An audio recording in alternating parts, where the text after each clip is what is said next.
apa yang kita ajarkan kepada anak muda ke depan tentang berpolitik, tentang bernegara. Karena pada faktanya pemilu kali ini pemilu yang paling kanibal, paling brutal, yang ini tentu saja juga berdampak kepada kondisi psikologis para aparatur kita.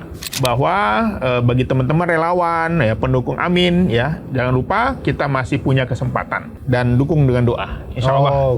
Luar biasa. Yang menentukan kemenangan itu Allah Subhanahu Wa Taala. Kita boleh hari ini suaranya kurang, tetapi masih ada jalan untuk mencari keadilan dan kebenaran.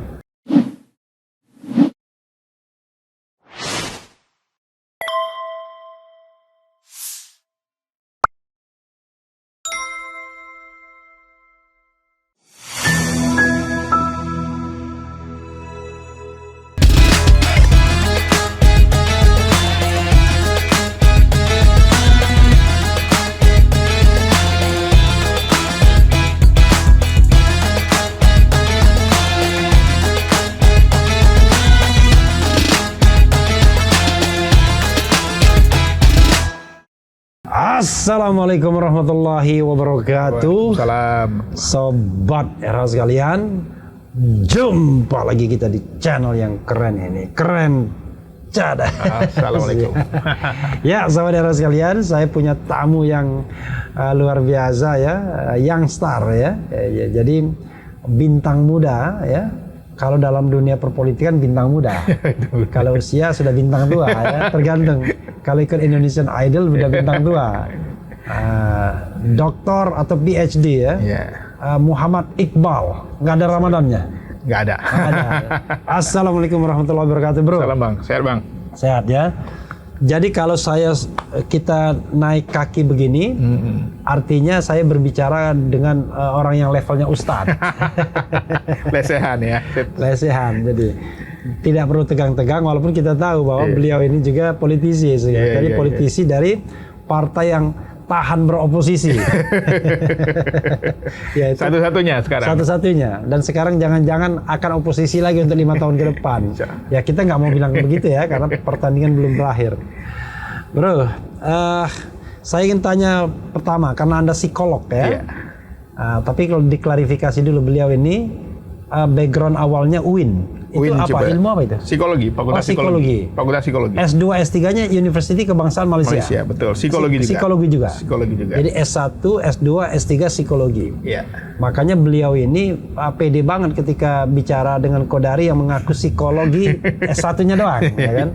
Kalau beliau ini 3 konsisten. Oke.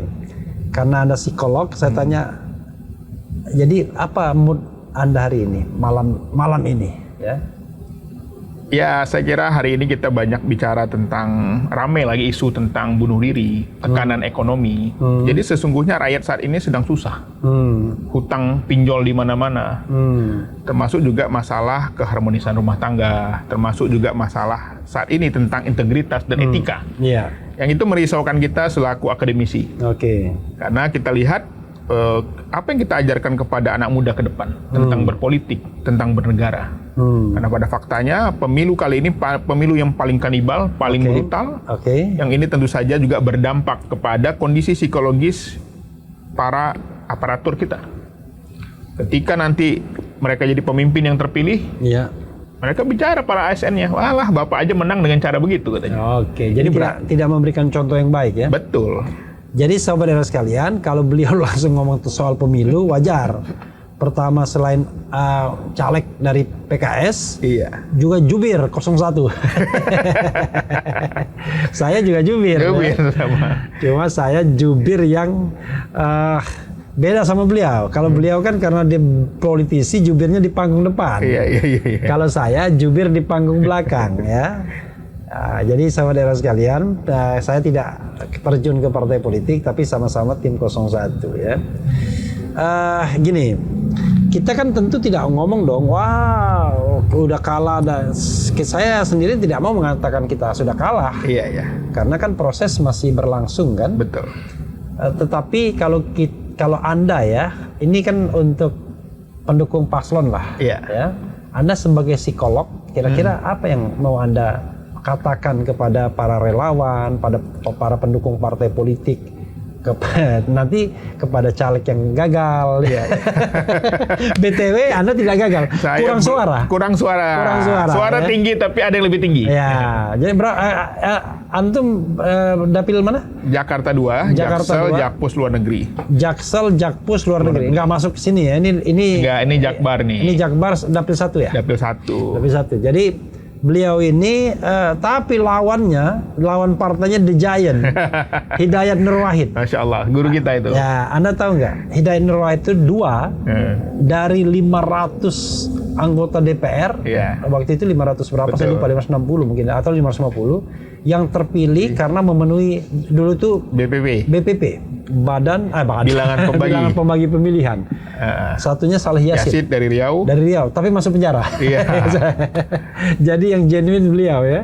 Dan kayaknya susah mengalahkan beliau ya. Betul, nggak mungkin lah, beliau luar biasa. Tapi kenapa nggak gendong 2 kursi kayak gitu? Dapat 2 kursi, alhamdulillah. Oh, dapat 2 kursi. Dapat 2 kursi. Oh, tapi jadi bukan maksudnya 2 kursi dari Hidayat Nur Wahid, enggak dong? Oh, 1. Tapi secara total dapat 2 kursi. Oke, tapi yang satunya yang 2? Yang kedua, Bu Fida itu incumbent juga. Oh, incumbent juga ya. Jadi bukan salah bunda mengandung. Bukan, memang ini dapil, orang bilang dapil neraka ya. Soalnya rasanya kalau ada partai yang dapat sampai 3 kursi itu kebangetan. Kebangetan dominannya ya. Ada PDI di Bali, ya, itu ada. Wah, itu wajar lah. Kan PDI kan monolitik. Iya. Nah, maksudnya Bali monolitik kan. Iya. Tapi maksudnya kalau DKI bisa dapat 3 kursi, luar biasa ya. Dan konon PKS menang ya? Menang secara total di Jakarta, PKS menang. Pimpinan ketua DPRD dapat 14 kursi. Ya. Kemudian juga DPRI dapat 5. Oh, DPR dapat 5. Iya. Itu berapa persen bro? 14 itu? Kurang lebih 19 kalau nggak salah ya. Waduh, kurang ya? Kurang ya. Kurang. Itu kalau masih dipilih langsung. Kalau dipilih langsung. Tapi katanya mayoritas pengen tetap dipilih langsung ya? Dipilih langsung. Oke. Oke, tadi kan saya udah tanya seperti itu, apa yang ingin Anda katakan? Ya, jadi memang saya kebetulan alumni Lemhanas, program reguler, 7 bulan kita belajar, kemudian saya sejak 2017 itu mengajar. Oke. Mata kuliah yang saya ajarkan di Lemhanas itu adalah revolusi mental. Oke, luar biasa. Nah, ini memang berat ke depan kalau kita bicara revolusi mental. Kenapa? Karena bukannya kemarin udah berat juga? Berat juga. Memang pertanyaan peserta dan mahasiswa ketika saya ngajar itu adalah siapa contohnya, Pak? Nggak ketemu kita.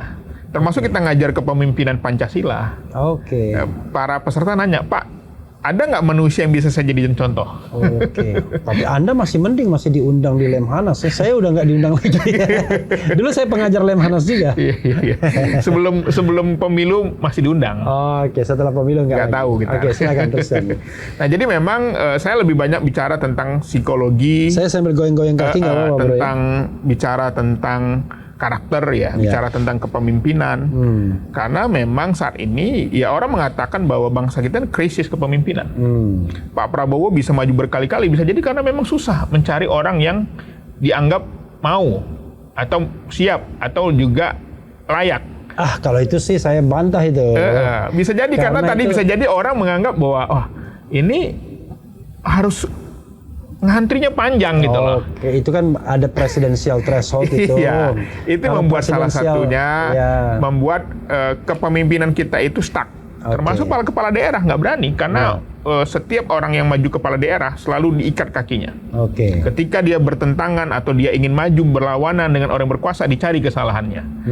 Ini menjadi salah satu tantangan berat ke depan. Belum lagi kita bicara tentang masalah kepemimpinan di level-level swasta, di level-level pemerintah yang paling bawah ya, kepala desa. Kita lihat bagaimana kita memerlukan menyiapkan regenerasi bagi anak-anak muda kita ke depan.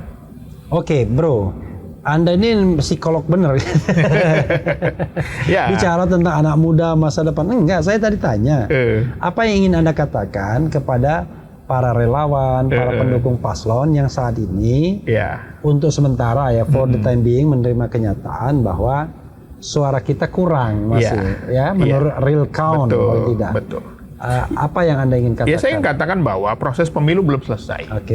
Bahwa di undang-undang pemilu kita, di aturan pemilu kita, ketika hak penghitungan selesai, ada hak bagi paslon untuk menggugat. Oke. Dan itu harapan kita kalau ternyata benar nanti real count-nya adalah memang tidak memenuhi, maka saya berharap sebagai juru bicara ya kita akan perjuangkan untuk mengajukan gugatan. Jadi pertempuran itu belum selesainya di situ. Bukan berarti hari ini kita mengabaikan para saksi yang masih berjuang ya. Karena terus terang kita melihat bahwa pemilu ini ada banyak sekali masalah-masalah yang terjadi. Ada banyak orang money politik, tidak satu pun dipidana. Dan bahkan kemarin kasus terbaru. BTW Anda money politik nggak? Tidak. Alhamdulillah 38.000 suara tanpa serangan fajar, tanpa money politik. Ya, tapi kan Anda kan iklan terus di TV One, di Metro TV. Itu keuntungan jadi jubir, Bang. Ya, jadi alhamdulillah itu saya bisa ceritakan ke anak cucu saya nanti ketika bertanya satu hari saya udah tua, kakek dulu pernah nyalak, iya. Berapa suaranya, Kek? 38.000. Kira-kira waktu itu pakai serangan fajar nggak, Kek? Enggak. Itu sebuah kebahagiaan. Sayang belum terpilih ya. Kalau terpilih lebih bagus lagi ceritanya. Ceritanya lebih terpilih. Nah, jadi apa nasihat seorang psikolog Iqbal terhadap mereka-mereka yang sudah agak lesu darah ini? Kenapa saya katakan lesu darah? Saya lihat di YouTube saya, ketika awal-awal setelah 14 Februari semangat sekali, gitu. Tapi sekarang seperti mereka anak ayam kehilangan induk rasanya ya. Gitu gimana? Ya saya kira memang hal yang wajar ya ketika mereka sudah berjuang segenap tenaga, biaya, fisik ya. Tapi mereka melihat hasilnya tidak sesuai ataupun dinodai dengan berbagai bentuk-bentuk pelanggaran ya atau indikasi kecurangan. Jadi saya melihat bahwa ini adalah sebuah proses pendewasaan kita. Apapun yang terjadi hasilnya, kalah menang dalam pemilu itu biasa. Tetapi kalau bicara keadilan harus kita tegakkan. Jangan diam. Kalau saya kalau menang biasa, tapi kalau dicurangi nggak biasa itu. Betul, keadilan harus kita tegakkan sampai titik dari penghabisan. Jadi saya melihat bahwa bagi teman-teman relawan, ya, pendukung Amin, ya, jangan lupa kita masih punya kesempatan dan dukung dengan doa. Insya Allah. Luar biasa. Yang menentukan kemenangan itu Allah SWT. Kita boleh hari ini suaranya kurang, tetapi masih ada jalan untuk mencari keadilan dan kebenaran. Jadi kalau di DKI sendiri PKS 14 kursi diperkirakan ya? 19 kursi. 19 kursi diperkirakan. Nomor 2? Nomor 2 kalau nggak salah itu lupa saya ada datanya tuh. That's okay, nggak apa-apa. Nah, intinya tapi PKS tadi belum bisa mencalonkan sendiri. 19 kursi. Jangan lupa bro, saya pemilih PKS loh. Iya pasti. Alhamdulillah. Kenapa saya memilih PKS? Karena saya ingin partai yang oposisi itu lebih besar porsinya. Betul. Ya kan? Betul. Makanya tapi begini, ada yang bilang jangan pilih PKS. PKS itu wahab. Gimana, bro? Iya, makanya tadi saya juga heran sekali ketika ada orang-orang yang menebar kebencian tanpa bukti-bukti. Karena sesungguhnya kalau kita lihat dari pimpinan PKS saat ini itu adalah alumni pesantren Ahlussunnah wal Jamaah. Bahkan presiden PKS itu Pak Ahmad Saihu itu alumni dari Buntet Cirebon. Ya, kemudian juga Pak Hidayat Nur Wahid dari Gontor. Ketua Dewan Syariah kami dari Langitan. Ya, itu semuanya bahkan pimpinan tertinggi kami Habib Salim itu dari ormas Islam yang tentu saja Ahlussunnah wal Jamaah. Sekjennya bahkan tidak dari pesantren. Tidak pesantren. Jadi presiden pertamanya dulu alumni Amerika gitu ya. Nahdlatul Ulama juga Pak Nur Mahmudi. Ya. Jadi ini menurut saya tidak sinkron dengan fakta-fakta di lapangan. Kalaupun mungkin ada ya orang-orang yang dianggap yang disebut tadi, saya kira itu hanyalah personal saja. Karena kita kan beragam nama partai politik, kita tidak bisa menolak orang masuk bergabung dengan kita. Tetapi kalau kita lihat dari ideologi, amalan, ya sama seperti masyarakat pada umumnya. Kenapa orang ya selalu selalu mempermasalahkan hal-hal seperti ini, tapi koruptor nggak dimasalahkan? Nah ya? itu. Saya juga bingung gitu. Padahal orang karena gini, yang mempermasalahkan so-called ustadz sendiri, yang so-called disebut ustadz. Iya. Tapi tidak mempermasalahkan koruptor, pelanggar HAM, ya kan? Tapi yang begini-begini, seperti masalah yang luar biasa. Betul. Dari sisi psikologi kenapa Anda mengatakan? Ya saya kira bisa jadi ini yang disebut dengan biasanya itu menjelang isu yang akan muncul menjelang tahun politik. Kalau tahun-tahun setelah pemilu nggak rame itu isu itu. I see. Ya. Jadi itu memang apa ya istilahnya ya? Politisasi. Stempel apa? Istilahnya dicap itu apa? Di stempel apa? Lupa saya. Stigma. Jadi memang stigmatisasi itu susah, melawan stigmatisasi itu susah. Betul. Sampai kapanpun PKS akan dianggap partai kanan radikal, ya kan, tidak cinta NKRI dan lain sebagainya. Ya, makanya saya sendiri selaku alumni Muhammadiyah ya, sekolah Muhammadiyah, saya melihat ya justru PKS ini sangat toleran, sangat berbeda. Saya Muhammadiyah, istri saya itu dari pesantren NU. Kita bertemu di UIN. Jadi itu kan sesuatu yang memang sangat dinamis. Di PKS itu ada banyak orang-orang yang memang menurut saya justru background Nahdien. Tetapi mereka tidak melihat itu. Ya justru ini menjadi salah satu tantangan ke depan bagaimana kita tetap menebarkan kebaikan, ya, sikap ya. Hari ini PKS merasa bersyukur beberapa teman-teman di daerah mendapat pimpinan ya, DPRD, suaranya naik ya, walaupun secara nasional tidak terlalu signifikan, tapi kami tetap bersyukur dengan apa yang kami peroleh. Tetapi saya melihat bahwa secara nasional berapa kursi? Kurang lebih 53 atau sampai 55 nih yang sedang diperjuangkan. Cuman mendapatkan tambahan 35. Padahal ada tambahan anggota DPR juga kan? Iya, tapi di DPRD pimpinan banyak. Banyak ya. Ketua ya. Khususnya di Sumatera Barat ya, di tempat-tempat basis yang dimana PKS itu memiliki basis sosial yang luar biasa. Bro, kalau misalnya katakan Anda udah dipastikan nggak? Sudah dipastikan. Jadi jangan lagi berharap macam-macam ya. Berharap. Apa rencana Anda ke depan? Ya saya kira. Kan Anda kan udah ngetop nih. Iya. Siapa tahu Anda tiba-tiba. Gimana saran Bang Refli gimana ini?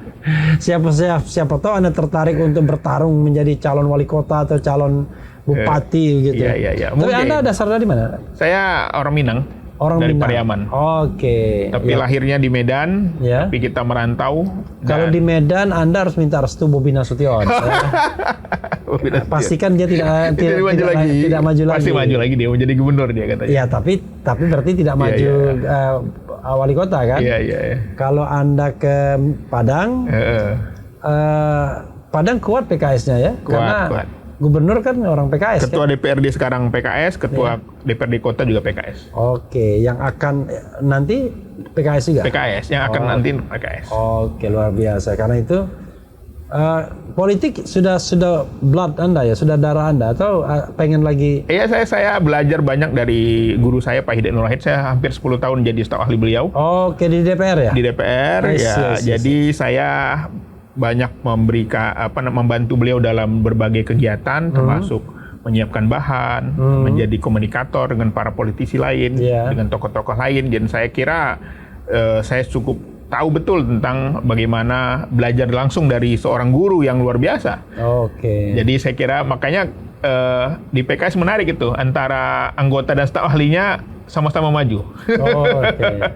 Untung Anda kalah. Untung saya kalah. Dan memang nggak mungkin menang. Kalau Anda menang, waduh, luar biasa. Ya itu contoh bagaimana senior juga memberi kesempatan ya. Artinya kita belajar ya. Karena pemilu itu bagi saya adalah bagian dari proses. Dengan pemilu ini saya tahu betul bagaimana real kehidupan masyarakat. Ya. Bro ya. Kan itu saya bicara yang baik-baik aja. Tapi saya dalam beberapa kesempatan sering mengkritik juga PKS ya. Kenapa PKS itu tidak pernah menampilkan kader yang dianggap number one untuk menjadi calon presiden?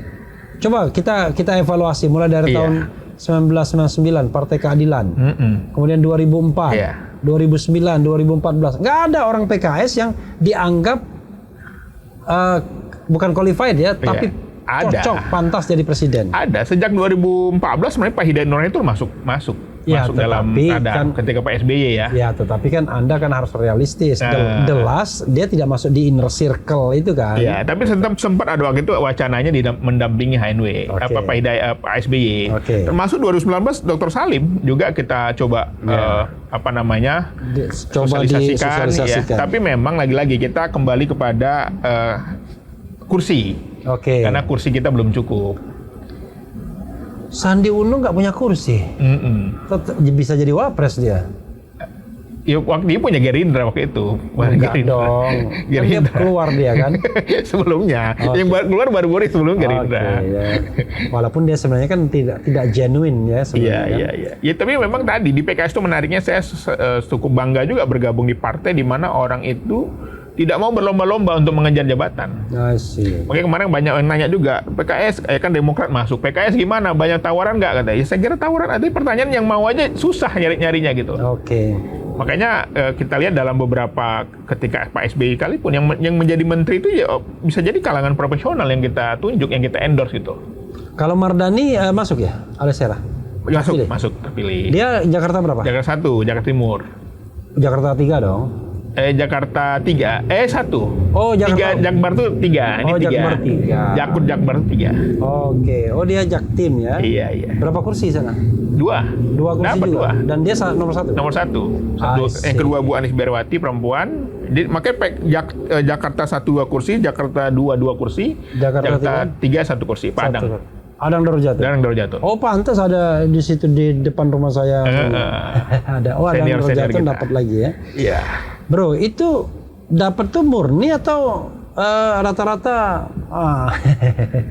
Saya nggak tahu ya itu. Iya, saya kira kita rebound karena kita pernah menang di Jakarta. Tahun berapa menang? 2004 nggak salah ya. Ya 2004 menang ya. Menang. Ketika Demokrat belum gede. Betul. Jadi memang ini kita bukan kemenangan karena sembako, bukan kemenangan karena duit, tapi ini murni kerja keras para kader kami, kerja keras para politisi kami, para anggota DPR kami, dan akhirnya masyarakat mendapatkan, kami menikmati hasilnya sekarang. Ya, dalam politik pemilu Orde Baru itu seperti kemenangan P3 di Jakarta. Iya. Tahun 77, 82 gitu. Betul. Jadi PKS menganggap ya mungkin Banjabar ya, Banten, Jakarta, Jawa Barat salah satu basis teritorial kita. Lagi-lagi kalau saya lihat PKS ini entah kenapa ya, di Pilkada DKI salah satu backbone selain Gerindra kan begitu. Tapi nggak dapat juga. Begitu waktu Sandiaga Uno mundur dari Gerindra, gantinya Gerindra juga.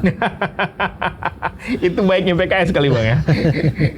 Ya karena tadi proses politiknya nggak mudah. Kita mungkin kalau termasuk bukan hanya di Jakarta, beberapa daerah yang kami itu contoh di Kota Padang ya. Ketika itu Buya Mahyaldi jadi gubernur, kursi wakilnya wakilnya naik jadi wali kota. Tapi ketika bertarung tetap nggak ada yang tidak mau juga diberikan ke kita. Bahkan untuk meminta supaya itu diberikan pun susah. Padahal pendukungnya ada 2, PAN dan PKS. Diulur-ulur waktu lama, tinggal 6 bulan lagi baru akhirnya diproses. Tapi tetap lagi-lagi kita kalah. Ya kayak kemarin juga di DKI kan? Iya. Karena kalau sudah itu kan bukan peran gubernurnya tapi peran DPRD-nya kan? Betul. Gitu. Ya nggak mudah lah prosesnya itu. Gubernurnya bisa juga kalau seandainya gubernurnya powerful. Betul. Punya duit banyak. Punya duit banyak ya. Susah memang. Kenapa bro ya? Kok orang-orang lurus ini kok nggak ada duitnya? Bukan nggak ada duit, tapi memang kita mencoba menjaga alur demokrasi tadi. Kalau orang pertanyaan kalau PKS menggunakan duit, lalu apa bedanya sama partai lain kan? Gitu. Jadi itu yang membedakan PKS dan partai lain? Ya sampai saat ini yang saya lihat langsung selama di dalam ya, bahwa bagaimana kita mendapatkan suara yang sekarang ini memang ya luar biasa gitu. Perjuangan yang luar biasa sampai sekarang. Orang caleg-caleg lain itu Bang, kalau mau nanya suaranya, nanya ke PKS, suara saya gimana katanya. Karena kita paling punya data, saksi kita paling lengkap. Iya, dan memang orang kemudian nanya dengan PKS, lalu bagaimana dengan 01 dan lain sebagainya. Tapi kan kita sudah putuskan bahwa suara itu bukan sesuatu yang didapatkan dari sesuatu yang genuine kan? Betul. Jadi itu adalah dari satu proses hulu sampai hilirnya. Jadi kalau kita menganggap kecurangan itu hanya soal pencoblosan dan penghitungan itu salah besar. Bro, saya ingin zigzag aja ya karena saya tidak punya tema, mau ngobrol sama antum kan. Antum usianya angka 80 ya? Kelahiran 80. Kelahiran 80 berarti usia sekarang 60. Menuju 44. Menuju 44 tahun. Lelaki dewasa matang lah. Luar biasa. Lelaki dewasa matang, dan itu bagi saya itu golden age itu. Betul. Waduh. Dan saya merasa di puncak karir karena saya berkarir dulu, saya lama di Malaysia 7 tahun. Sekolah S2 S3, terus saya sempat jadi fellow di National University of Singapore di ARI, Asia Research Institute.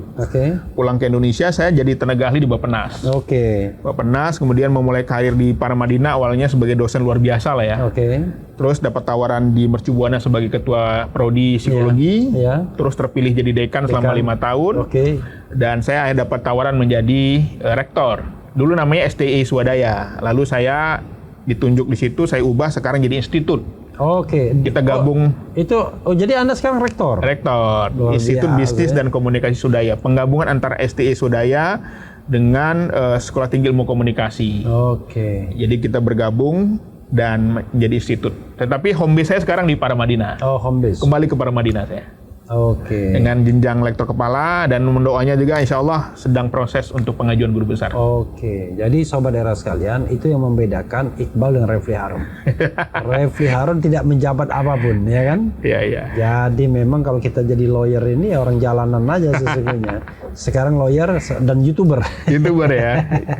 Menarik ini. Jadi orang bebas ya. Nah, apa yang Anda lakukan kalau Ramadan seperti ini ya?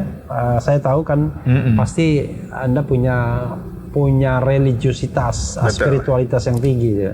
Apa yang membuat Anda gembira kalau Ramadan datang gitu? Iya, saya kira saya banyak menginspirasi orang. Sorry, Anda tinggal di mana sekarang? Saya di Pamulang. Di Pamulang ya? Anda besar di Jakarta sejak kapan di Jakarta? Sejak kuliah, sejak kuliah. Saya SMA, saya merantau ke Jakarta belajar. Jadi Anda merasa bahwa Jakarta ini sudah home base gitu? Sudah home base, sudah. Kebetulan istri saya orang Betawi. Orang Radi Dalam. Bapak Ibu? Bapak Ibu orang Minang. Masih di sana? Masih bolak-balik, kadang di Medan, di Padang, ke Jakarta ya. Enggak, Bapak Ibu? Iya, orang tua saya. Masih rolling dia? Iya, kita ada rumah di Pariaman juga. Jadi memang masih lengkap ya? Masih lengkap. Waduh, Anda beruntung ya. Dua-duanya orang Minang. Sudah jadi rektor, Bapak Ibunya masih ada, ya kan? Kalau Refli Harun sudah jadi gelandangan politik, yatim piatu pula ya kan.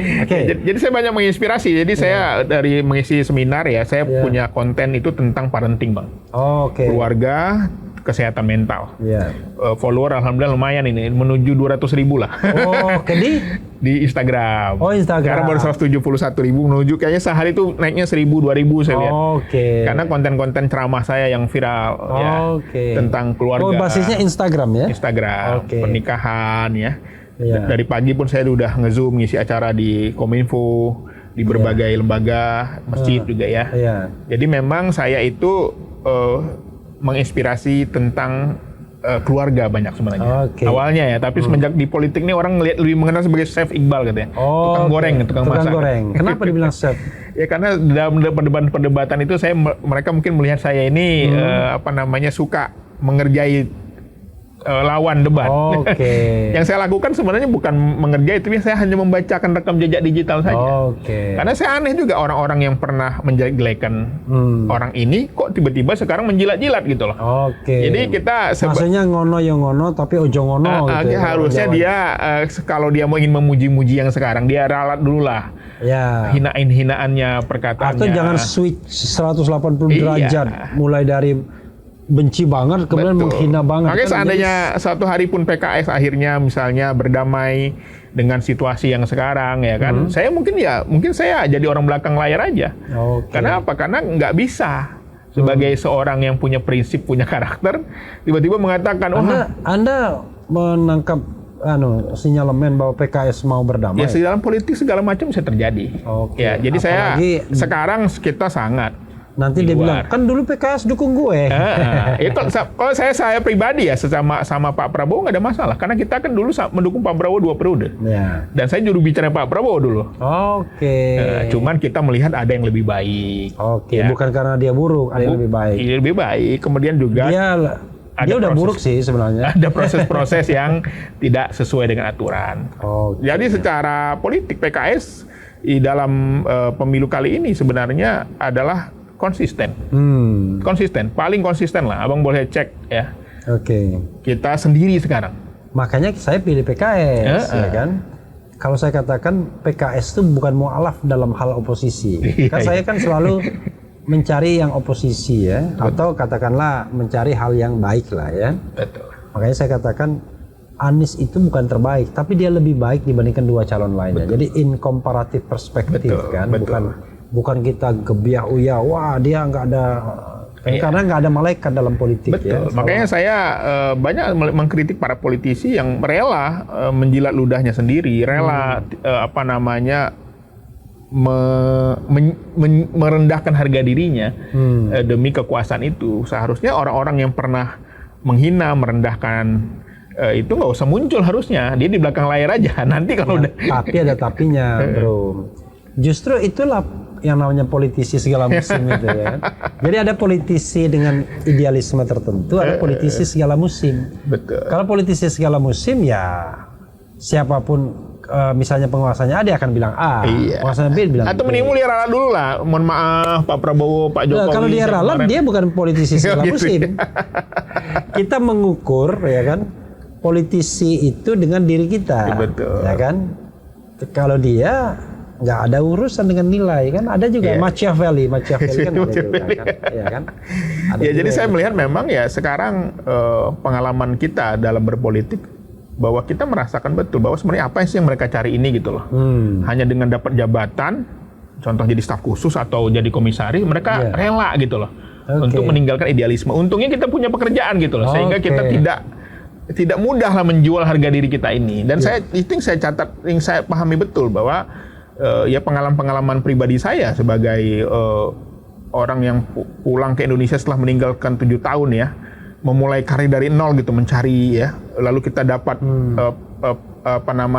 karir ya, lalu jadi dekan, pemilihan dekan itu kan di kampus itu kan sangat susah ya. Kemudian juga alhamdulillah saya punya pengalaman menarik ketika rektor saya bertanya waktu wawancara gitu, Anda PKS ya? Iya. Ya, jadi nggak ada dikotomi antara politisi sama akademisi. Banyak orang menyembunyikan identitasnya. Jangan ngaku-ngaku partai lah. Nanti nggak diterima. Padahal kalau saya, tapi kan saya dosen berprestasi. Bahkan saya 2017 itu dosen berprestasi se-Kopertis 3 se-Jakarta. Di Mercu Buana saya dosen berprestasi nomor 1. Kita punya jurnal banyak, kita punya buku bestseller. Akhirnya tidak ada dikotomi antara politisi dan anggota partai dengan profesi kita. Makanya saya selalu mengingatkan juga teman-teman anak-anak muda di PKS, jangan malu. Karena partai kita ini partai yang bermartabat. Partai yang tergolong. Tadi Anda bilang, untung saya punya pekerjaan ya. Iya. Padahal mana yang lebih penting, penghasilan atau pekerjaan? Otomatis. Soalnya bukan apa bro. Ya, gini, kalau misalnya kita ya jadi YouTuber ini, kita punya penghasilan bisa puluhan juta, bisa ratusan juta, tapi tetap dianggap hina dina. Pekerjaannya Pak YouTuber gitu. Iya. Jadi kalau dosen penghasilannya ibaratnya sekedarnya ya kan, tapi bisa ditonjol-tonjolkan tuh. Iya. Tapi memang masih feodal pengalaman kita, ya? Kalau saya sih punya pengalaman, saya suka mendobrak sesuatu yang nggak bisa jadi bisa. Contoh ketika saya pulang ke Indonesia, orang banyak mengkritik saya, Anda bukan psikolog. Anda kan di luar negeri, bukan profesi. Padahal saya S2-nya profesi, psikologi, konseling. Kurikulumnya mirip. Lalu saya organize alumni luar negeri, kami mengajukan ke himpunan psikologi bareng-bareng. Dan diakui ya. Dan akhirnya HIMSI-nya membuat aturan. Awalnya nggak ada aturan, sampai akhirnya kita diakui sebagai psikolog, dapat sertifikat. Jadi saya paling suka itu tantangan. Apa yang nggak bisa, kenapa nggak bisa? Kita harus coba. Ini hal yang kecil. Apa beda psikolog sama psikiater?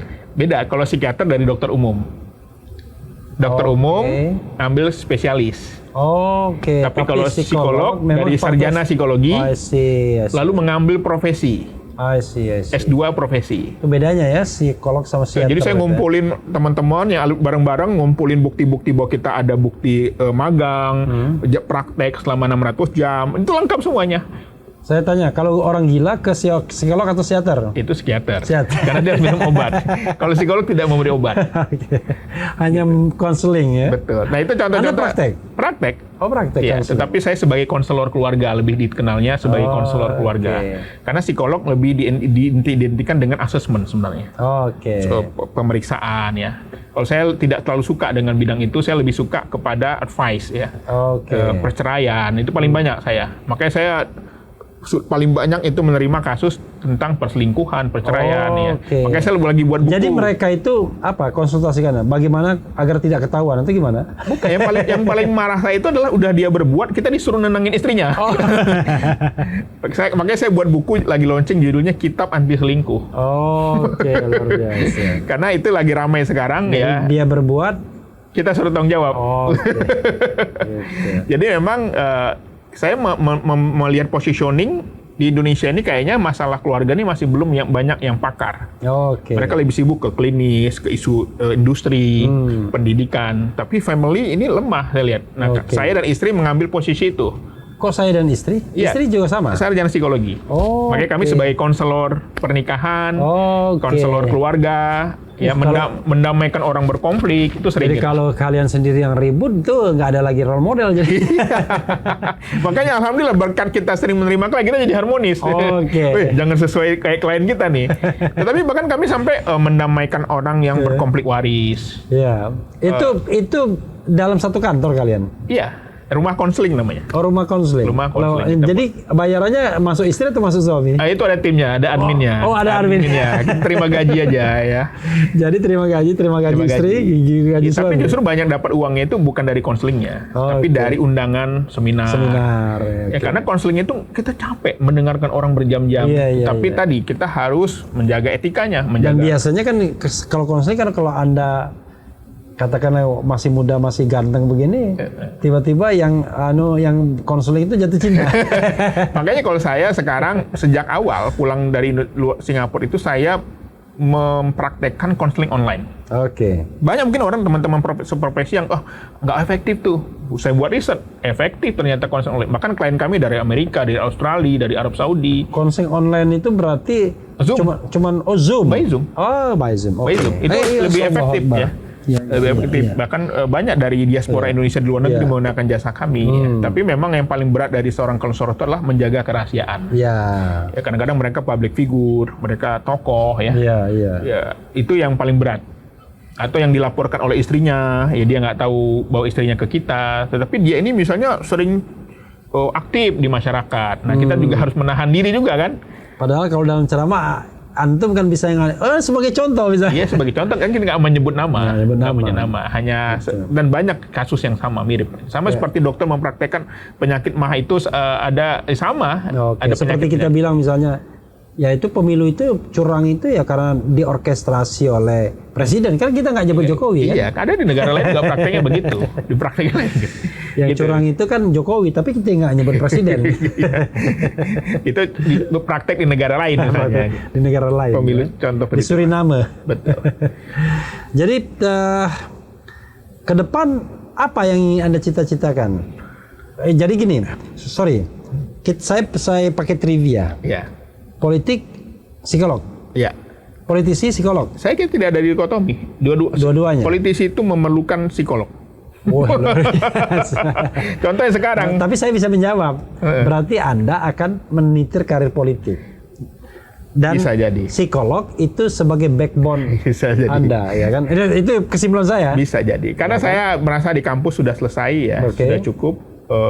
Dan bukan cukup ya, artinya saya sebagai akademisi tetap meneliti, mengabdi. Cuman karena saya sebelnya begini, kalau kita ketemu politisi sebelum saya jadi politisi murni nih, PhD iya cocok jadi staf ahli. Jadi kalau dokter dianggap staf ahli, tapi yang jadi politisinya S1 atau sarjana gitu, atau SMA gitu loh, yang jadi gubernur. Lalu pertanyaan dalam hati saya, kenapa kita yang PhD hanya di staf ahli? Ya makanya munculnya Mas Anies, munculnya para profesor maju ke politik, saya kira itu hal yang bagus. Tidak ada dikotomi. Walaupun sebenarnya fenomena itu sudah terjadi di Amin Rais kan? Betul. Tapi paradoksnya adalah kalah sama yang tamat SMA. Betul. Makanya waktu ada orang bilang, lo ngapain sih dosen ikut-ikutan politik? Saya bilang, tadi saya ceritakan, tahu nggak tahun 2004 ada 2 politisi yang suaranya tertinggi di Indonesia. Pak Saleh Yasid dan Pak Hidayat Nur Wahid. Dan dia adalah seorang dosen, saya bilang. Jadi jangan anggap remeh sama dosen. Tapi hebat ya, Hidayat Nur Wahid itu solid sekali. Berarti PKS itu solid banget ya. Betul. Apakah memang diwajibkan itu? Apa itu? Diwajibkan memilih Hidayat Nur Wahid ya? Enggak juga. Saya kira para Pak Hidayat ini kan seorang politisi yang pernah jadi presiden partai, jadi calon gubernur. Beliau modal sosialnya luar biasa. Beliau tuh jadi sampai calon gubernur kan di mana? Di Jakarta, pernah sama pasangan Didi Rahbini, lawan Pak Jokowi. Oh, Hidayat Nurwain ya? Iya. Oh, saya malah nggak notice ya. Dan beliau itu lawan Jokowi basis itu sosialnya, yang lima calon itu Hidayat Nurwain salah satunya. Oke. Dan beliau ini basis sosialnya luar biasa. Beliau tuh kuliah subuh itu hampir setiap hari. Subuh keliling. Oke. Jadi jangan dikira Pak Hidayat itu terpilih karena popularitas saja, tapi karena beliau kerja, mau turun. Terjun, bencana, hadir, kemudian. Dan itu menurut saya yang membuat kemudian politisi gagal karena dia terlalu mengandalkan popularitas di atas. Ya, artis-artis banyak orang punya uang nggak kau pilih kalau tidak turun. Pas ke bawah, sebenarnya dia bukan siapa-siapa. Jadi nggak ada teori lain selain money politik kalau kecurangannya ya adalah turun, bertemu, salaman. Kalau di Sumatera Barat itu harus salaman, Mang. Iya. Kalau nggak salam, saya tanya ke saudara saya, kenapa milih Buya Mayaldi? Saya udah pernah salaman sama dia. Tapi ada tapinya. Saya justru mau mengusulkan pemilu ke depan for the time being, karena kita ini masih money politik dan korup, tidak boleh ketemu konstituen. Gitu. Jadi cuma boleh kampanyenya di media sosial. Media sosial aja. Pertama lebih murah, lebih mudah. Tapi ntar main pulsa dia. Menghindarkan kuota. Ya nggak apa-apa kan. Pulsa sama kuota kan nggak ada masalah kan. Karena pertemuan itulah yang menyebabkan money politik. Mungkin ya tadi beberapa politisi kan sudah berpikir juga tentang pemilu tertutup. Itu ada sisi kelemahan dan kelebihan. Sorry, Anda bilang proporsional ya dengan daftar tertutup ya maksudnya? Iya, proporsional. Tapi itu kan perdebatan lah. Di satu sisi ada sisi positif. Money politik akan hilang. Kenapa? Karena orang hanya milih partai kan. Tapi di satu sisi bisa jadi ada masalah, yaitu apa? Regenerasi partai politik. Enggak juga. Money politics itu nggak ada kaitannya sama terbuka dan tertutup. Nggak ada kaitannya. Tetapi secara tidak secara kanibal. Cuman bedanya adalah pelakunya. Kalau dalam yang terbuka, pelakunya itu adalah partai politik dan calon. Bisa jadi. Ya kan? Tapi kalau yang tertutup, pelakunya mostly pasti partai politik. Bisa kan jadi. gitu. Jadi kan ini sudah soal kelakuan kan? Betul. Jadi di PKS sekarang kan banyak memberikan ruang-ruang ke anak muda. Ya, kami ingin jadi contoh, bisa lihat juga termasuk kuota perempuan. PKS itu paling lengkap. Dari satu-satunya partai yang 30% memenuhi itu PKS. Dan itu lebih menarik lagi untuk mengatakan bahwa PKS nggak pantas dicap-cap sebagai Islam radikal dan lain sebagainya. Ketika kuota perempuan itu malah terpenuhi. Salah satu termasuk itu juga kan paradoks jadinya, memberi ruang-ruang anak muda nomor 1 sekarang. Jadi regenerasi di partai politik itu bisa dilihat di PKS saat ini, dan sekarang sudah beberapa nama masuk anak muda. Ada Khalid, ada Dr. Gamal, ada Ismail Bakhtiar, itu jubir-jubir kita. Khalid itu siapa? Khalid yang jubir kita, yang di Depok. Udah masuk dia ya? Masuk kursi kedua. Khalid yang gemuk ya? Itu udah pasti masuk? Masuk. Pipin sedang menunggu hasil ini. Ada harapan 2 kursi karena bersama Pak Sehu. Jadi kita di PKS itu digendong sekarang. Pak Sehu menggendong Pipin, Pak Bendahara Umum, Pak Mahfuz menggendong Khalid, saya Pak Hidayat menggendong saya gitu ya. Ceritanya begitulah. Jadi Khalid masuk, kemudian Gamal masuk ya? Gamal masuk. Ada Ismail Bakhtiar, masih muda juga. Ismail Bakhtiar yang dari Sulawesi Selatan masuk. Masuk dia? Masuk. Ada Rahmat Saleh dari Sumatera Barat. Ada kemudian juga ada beberapa politisi perempuan juga di Jatim dan Sulsel. Ismail Bakhtiar itu tidak seperti orang PKS yang dia masih muda. Dia motivator milenial. Gamal juga motivator. Gamal ya. Dr. Gamal. Jadi ya mudah-mudahan mereka ini menjadi politisi yang sesungguhnya ya, tidak terjebak pada ada Idrus di Tangerang Selatan, cepat kaya di Banten 3 ya. Saya kadang-kadang sedih kalau lihat politisi ini ya, terutama yang sudah terpilih itu, baru 1 periode saja tiba-tiba waduh, kekayaannya sudah tidak bisa dipertanggungjawabkan. Kita bingung jadi dapat dari mana dia. Padahal dia tidak punya pekerjaan lain kecuali jadi politisi. Ada juga saya lihat kalau di daerah itu anggota DPR rasa gubernur. Kemana-mana pakai fatwa. Jadi memang paradigmanya itu sudah keliru. Jadi paradigma sebagai wakil rakyat. Jadi mereka memandang DPR itu seperti jabatan politik untuk kenikmatan, untuk macam-macam ya. Padahal kan harusnya ketika kita menjabat jabatan publik itu kan astagfirullah mestinya. Kalau PKS kan astagfirullahaladzim ya kan. Karena harus dipertanggungjawabkan di akhirat kan. Nggak mudah. Saya ngikutin Pak Hidayat hampir 10 tahun itu memang memerlukan kesabaran, makanya fisik yang kuat. Iya, dan dia sendiri menurut saya tidak prototipe ketika sudah menjabat ketua ini dan lain sebagainya tiba-tiba wah punya pesawat pribadi ya kan enggak kan? Iya. Ini kan ada yang sekolega dia kan, Betul. sama-sama beranjak sebagai anggota DPR, nggak punya apa-apa sebelumnya. Tiba-tiba, waduh, pesawat pribadi pun ada ya kan. Dan itu yang begitu-begitu malah dijadikan pemimpin di kita itu ya. Mungkin karena daya dorong uangnya tinggi. Politik berbaya mahal. Kita lihat pilkada nanti juga begitu. Pasti orang pertanyaan pertama kan punya uang nggak kan gitu. Ya, sebenarnya itu yang kemudian kalau misalnya pemimpin kita ini punya komitmen, ya kan, kalau orang Padang itu komitmen. Saya ingat teman saya itu, kita biasa bilang mekanisme, dia bilang mekanisme. Komputer. Iya.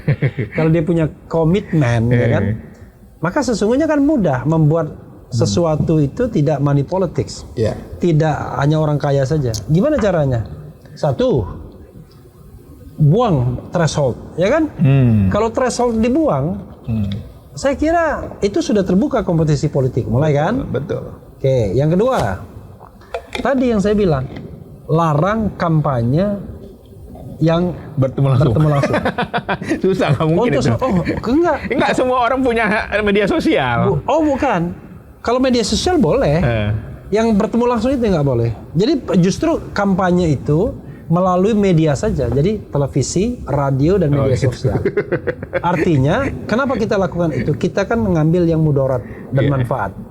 Kalau bertemu langsung itu mudaratnya adalah pasti kan money politik. Iya, tapi rakyat akan bilang, ini orang yang mana? Itu. Loh, justru dia karena gini, ada caleg menarik itu. Beberapa caleg yang jadi tuh dia nggak turun.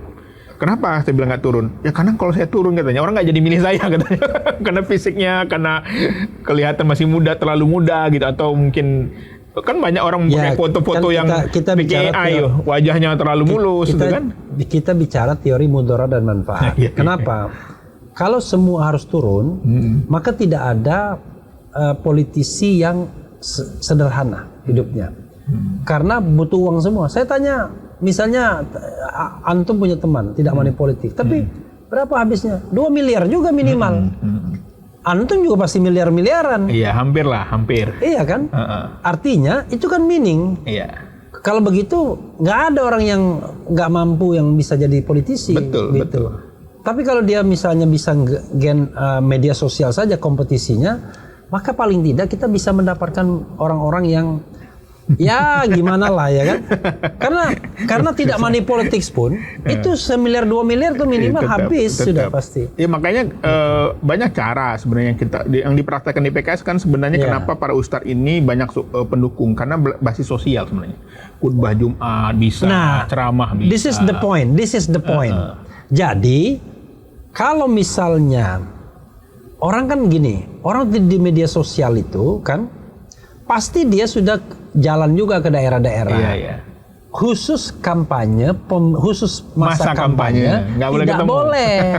Gitu loh, khusus masa kampanye. Wah, itu perlu diteliti dulu lebih dalam, itu di eksperimen dulu. Khusus masa kampanye. Jadi kalau sebelumnya dia mau money politics, mau apa, mau ngasih duit ya terserah dia. Tapi begitu masuk masa kampanye ditetapkan sebagai pemilu, dia dikerangkeng. Dia hanya bisa melalui. Ya, tapi ntar tim sesnya yang ngasih. Kenapa? Oh, tetap kalau terjadi seperti itu dia diskualifikasi. Sama sekarang. Oh, enggak. Saya melihat sekarang. Anda sekarang salah. Di sekarang tidak ada mekanisme diskualifikasi itu susahnya. Ya pada prakteknya sekarang. Gitu. Kenapa money politik itu terjadi? Karena pembiaran. Tidak hanya pembiaran kalau menurut saya. Karena memang tidak ada mekanisme hukum yang efektif. Saya kasih contoh misalnya. Gibran bagi-bagi susu, ya kan? CFD. Ya kan? Itu kan money politics. Ya. Sekarang pertanyaannya adalah Bawaslu DKI menganggap itu salah. Ya. Lalu apa hukumannya? Kan nggak mungkin dia didiskualifikasi. Ya. Nggak juga dia dikurangin kampanyenya. Lalu apa? Teguran. Iya, apa manfaatnya? Orang kita tebal muka semua. Kecuali kalau kita di negara yang etikanya tinggi, begitu ditegur langsung malu, harakiri kan gitu. Kita 4 kali kena sanksi etik nggak mundur, malah ulang tahunnya dirayakan partai politik dan tim sukses paslon tertentu kan, gitu. Oke, silakan. Kok malah banyakan saya yang protes. Iya, jadi memang kalau pengalaman saya setelah hampir setahun bekerja di lapangan bertemu masyarakat, memang nggak mudah. Makanya menjadi anggota DPR itu berdampak ke psikisnya juga. Iya. Jadi dia kayak, oh ini aku berjuangnya, kenapa? Karena di bawah itu macam-macam orangnya. Ya, tapi sekarang saya tanya, Anda kan untung kan karena TV juga. Iya. Artinya kan di efek udara juga. Tapi kan nggak semua orang bisa memiliki follower yang banyak dari TV. That's why. Karena itu dialokasikan dana itu untuk para caleg. Apalagi kalau sistemnya tertutup, maka kemudian negara nanti kita bahas khusus tentang ini. Iya kan, negara gitu dong. Ya, saya terbantu dengan debat-debat di TV ya, di TikTok. Apalagi ada Jakarta kan. Kemudian dibantu oleh relawan Amin juga yang sangat gencar menyebarkan konten-konten saya. Luar negeri. Bayangkan ya 38.000 itu kalau di dapil lain tuh jadi, Bang. Iya. Karena Jakarta ini luar biasa ya. Saya cek tim saya gimana, waduh Bang, tempat kita dibom berapa? 300.000 satu orang Bang, katanya. 300.000, bayangin. Ada 150.000 di hari tenang ya kan. Ya, tapi memang ya, tapi anehnya kita ini permisif terhadap bom-bom itu. Kita cuma berhenti di bom. Padahal itu kan kejahatan pemilu, itu tindak pidana pemilu. Nggak ada upaya untuk melaporkan. Soalnya kalaupun dilaporkan, itu kan cetowelo, ada ustadz yang bagi-bagi duit. Dia bilang begini, saya bukan tim ses. Tapi begitu perayaan pemenangan, dia duluan. Dia duluan hadir dia. Tapi sebenarnya itu kalau saya katakan Bawaslu-nya yang sontoloyo. Kenapa? Logikanya begini, cara berpikir hukumnya, ya. Tim ses saja tidak boleh, apalagi masyarakat umum. Kan begitu. Jadi kalau seandainya dia melakukan money politik walaupun bukan tim ses, ambil dulu. Dia kan masyarakat umum kan, tetap aja diproses pidana mestinya. Tapi ini saya bukan tim ses katanya. Kalau begitu gampang. Kita bagi-bagi duit tapi jangan tercantum dalam tim ses. Betul. Kan itu kan sontoloyo saya bilang jadinya. Ya makanya tadi ada banyak hal lah di pemilu ini yang secara terang-terangan ya. Makanya saya beberapa kali menyampaikan itu tentang penggunaan aparat penegak hukum misalnya. Ya kan, aparatur ya. Aparatur penegak hukum apa sih maksudnya? Polisi? Ya oknum lah ya. Kalau saya kalau yang di depan mata saya sampaikan di LC kemarin apa? Deddy Kobuzer. Iya. Dia kan nggak boleh tuh tituler dia. Hak pilihnya nggak ada. Anda mendengarkan Refli Harun atau karena Anda berpikir? Saya sejak awal saya nggak dengar Refli. Saya sampaikan di LC itu nggak ada yang bantah itu. Nggak boleh. Nggak boleh. Karena tituler itu sama dengan hak dan kewajiban. Dia hadir di perayaan, diucapkan terima kasih, berarti selama ini Deddy Kobuzer itu dilantik jadi tituler untuk motif politik. Digunakan penggalangan namanya ya kan. Dibawa dia ke RSPAD, di check up ya kan. Lalu dia karena kalau saya tanya teman-teman di TNI, tituler itu harusnya digunakan oleh kepala staf TNI, bukan oleh Kementerian Pertahanan. Kalau Kementerian Pertahanan ingin ngangkat tituler, kasih pangkat ASN, ya kan, tituler, bukan pangkat letkol gitu loh. Kan terang-terangan itu loh. Nggak boleh menurut saya, tapi tetap Mayor Teddy misalnya kan menggendong Gibran, ya kan. Ya kan dia ajudannya Prabowo. Alasan dia dibolehkan hadir karena dia ajudan Prabowo. Lalu apa urgensi ini dia menggendong Gibran, ya kan? Berarti dia ikut merayakan kemenangan, ya kan? Yang quick count itu. Jadi ya itu kan di depan mata, apalagi yang tidak di depan mata. Ya itulah saya bilang, Bawaslu-nya itu bertindak bukan lagi sebagai, karena gini, paling lucunya adalah Bawaslu itu kan bukan kotak pengaduan. Dia itu lembaga pengawas dan dia itu aktif, tidak tunggu laporan. Loh ini sudah cetowelo-welo. Kok tiba-tiba, apa kan dia takut ya, mungkin karena Deddy Corbuzier gede badannya.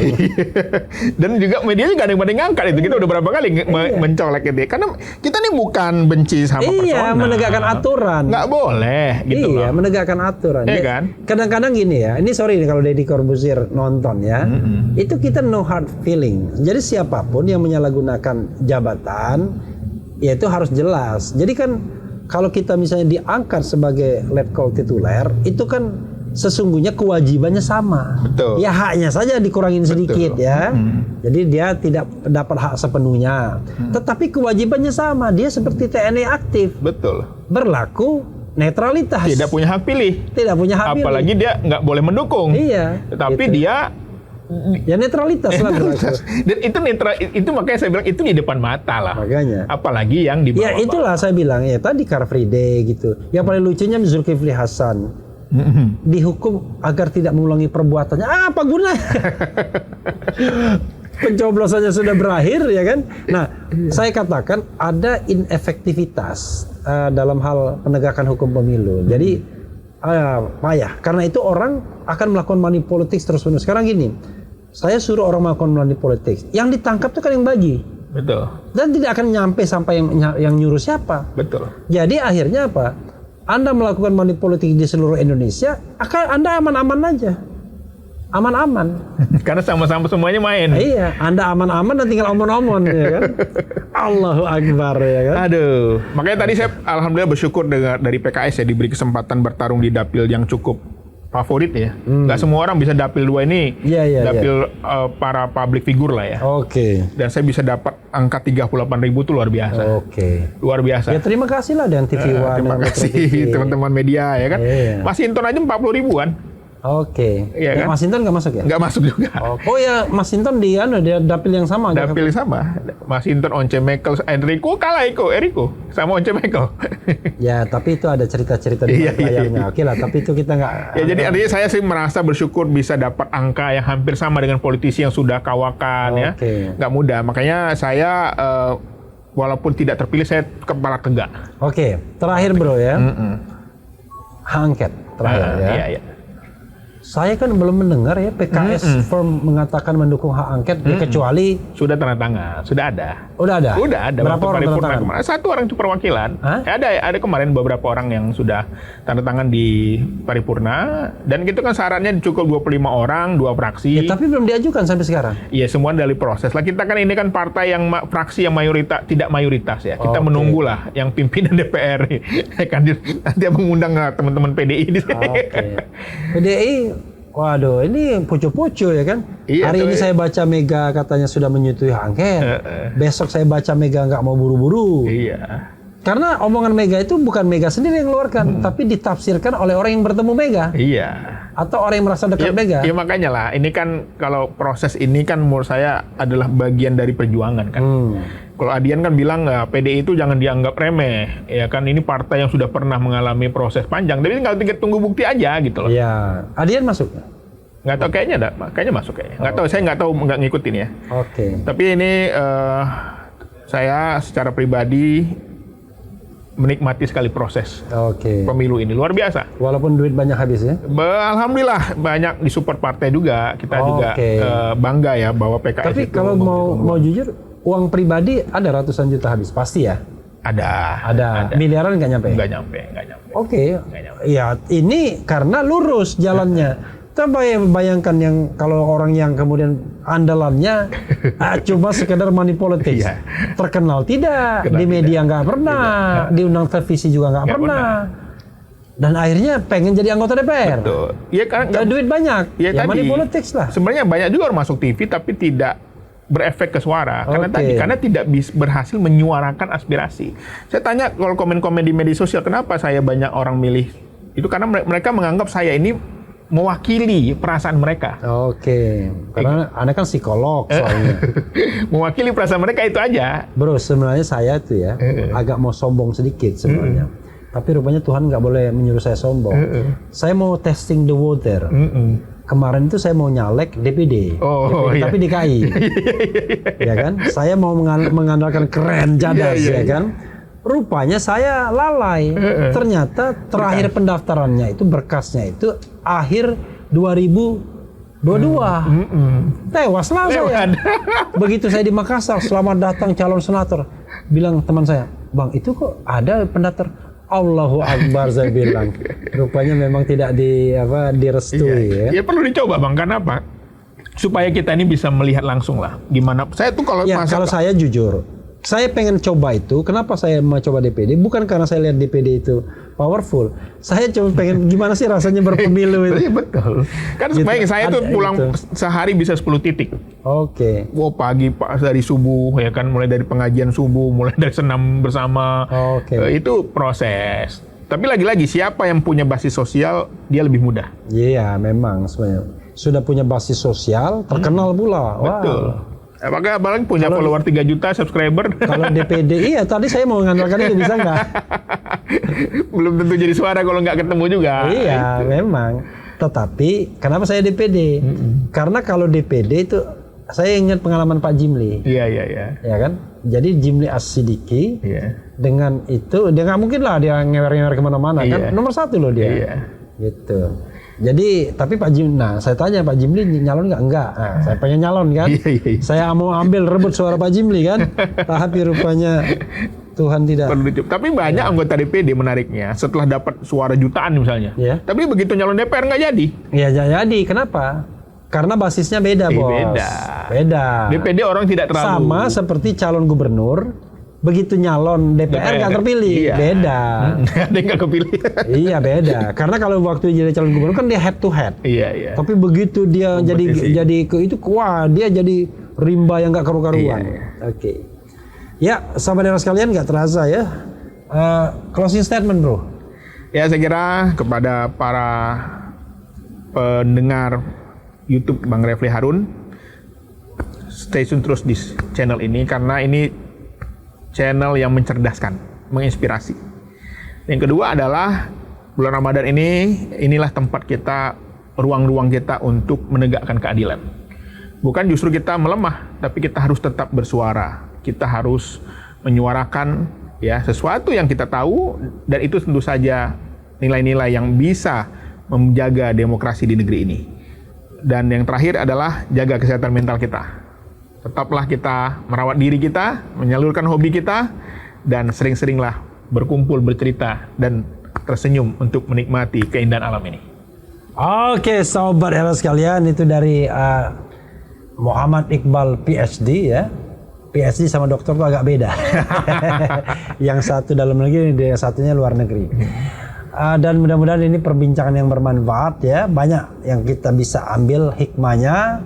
Dan jangan lupa, jangan takut dengan politik karena beliau hampir terpilih dengan ratusan juta saja ya. Dan mudah-mudahan kalau usul saya diakomodir one day, maka orang paling miskin pun bisa menjadi anggota DPR. Karena menjadi anggota DPR tidak perlu lagi ratusan juta, cukup Anda punya media dan media yang disediakan oleh pemerintah. Iya. Kan nanti ada berlaku equality before the law untuk pemerintah menyediakan saluran informasi, televisi, kemudian radio dan lain sebagainya. Itu saja. Wassalamualaikum warahmatullahi wabarakatuh. Keren cadas.